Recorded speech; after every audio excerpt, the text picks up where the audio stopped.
Every attempt was failed, frustrating.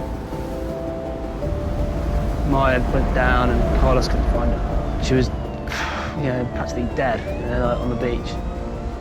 Garrett was just in the spot on the ski and it's just like hooned me into it. Ride shotgun with Andrew Cotton on his incredible journey through the heart of an epic winter season, navigating intense highs and extreme lows in his attempt to ride the biggest waves on the planet.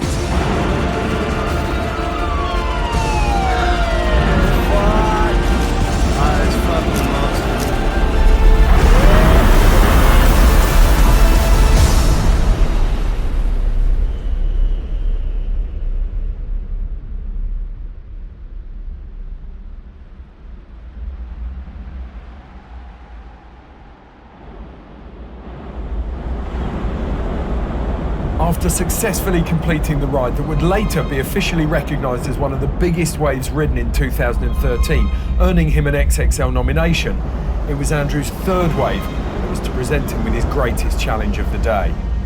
Started to go down, it's like bang, bang, bang, bang, and I just caught around, the board flipped and went down, I got smashed.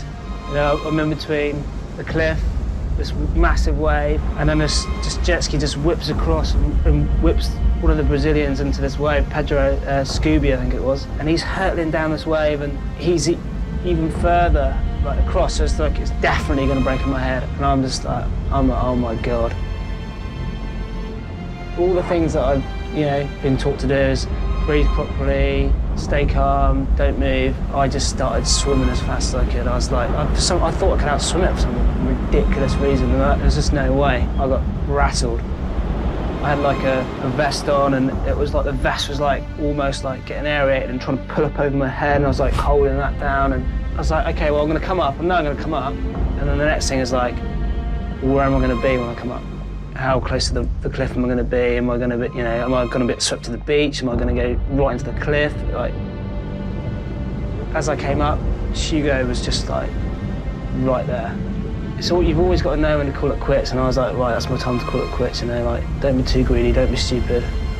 The sea captain was on the radio to us, like, saying, right, that's it, guys, everyone in, this is getting dangerous, I suppose. And Carlos turns up. We hadn't seen him, like, the whole session, because after the Maya incident, he was on the beach, and he performed CPR on her, and he just turns up on the ski and was like, I want one. That was a rational decision, because I couldn't do much after. Because she was with the paramedics, going to the hospital. And I had the two guys waiting for me outside, so I went back to help them. And at the end, I asked for a wave, and that wave came.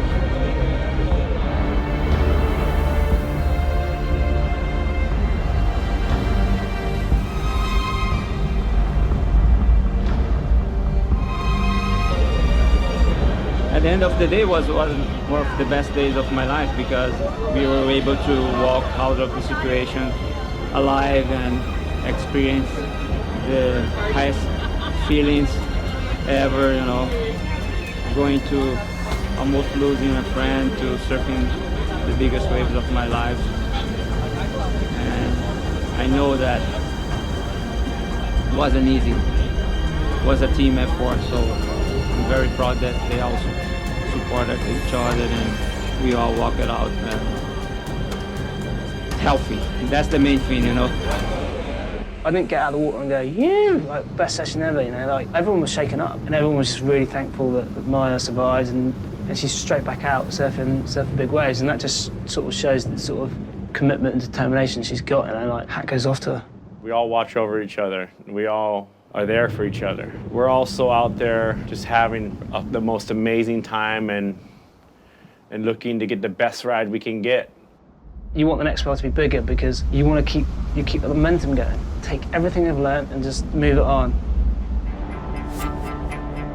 And it wasn't too long before this historic winter produced yet another massive swell, and with it, a new set of challenges. I need to make some calls.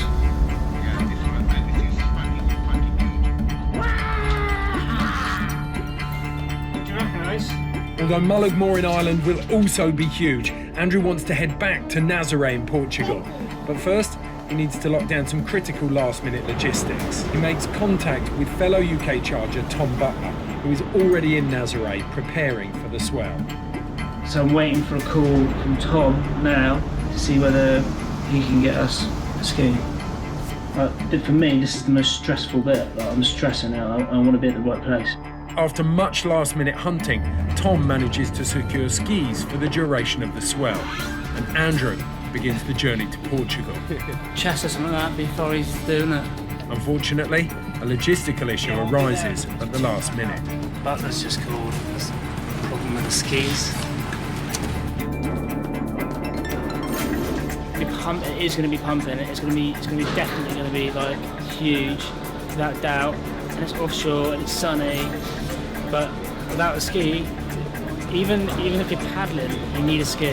So like last minute, we told that it's like not sure or might not happen. It's like, I know,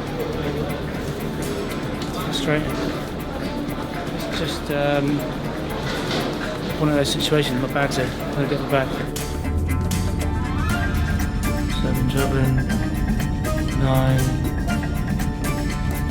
12. How? I don't know. 8, 16 hours. I'll go to sleep. The surf is firing. Like, that's with big wave conditions. It's probably as good as it gets. We'll have a window or an opportunity to paddle. Paddle out and just play it really safe. Like, I'm just going to see how I feel. If it feels right, then I'll paddle across and try and get a couple. If I don't feel right, you know, then I won't. There's no point in watching it from land and go, oh, I can't go out. You know, I think just being in the sea, even in the channel, is probably would be beneficial to my surfing. I feel like the whole day would be wasted if we just sit around here. It's like so frustrating. So yeah, that's what I'm going to do. Being that it's a sandbar, it's like nowhere else you've ever surfed at that size, and so unpredictable and so challenging, and almost impossible to have a really solid paddle session, because you might get one, and then when you kick out, if you actually make the wave and you kick out, there could be another one in your head, and then there's no way back out. The ski can't bring you out, you can't paddle out. It's the most challenging big wave for paddling, for sure.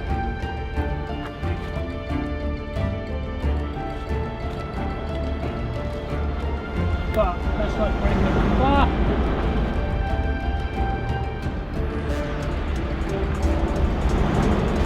Nervous. With no option to tow surf, Andrew begins the mammoth paddle from the harbour to the impact zone, well over a mile.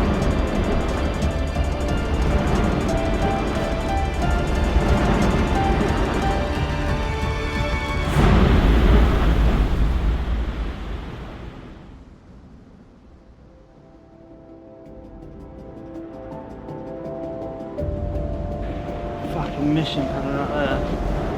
It's absolutely firing.